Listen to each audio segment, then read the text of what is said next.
The tapply function provides a useful way to compute a statistical summary, such as mean, median, for each category of factor variable in a vector object, right?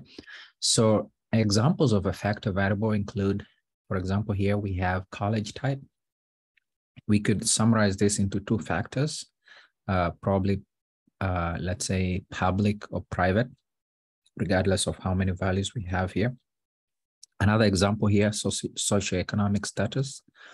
We could have medium, low, high, low. We could summarize this into or classify this into three categories: medium, low, or high. Okay.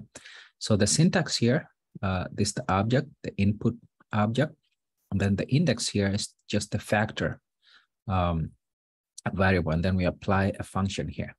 Okay. So let's look at an example here. So this is from our inbuilt dataset. I've used the help function here.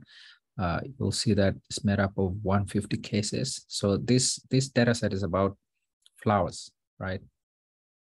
And the species, three of them.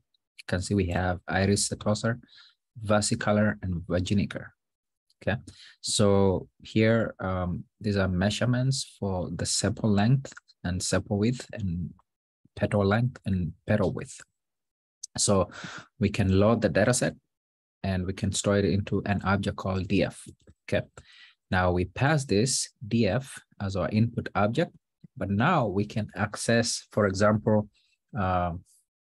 so let's say here, I say structure Iris.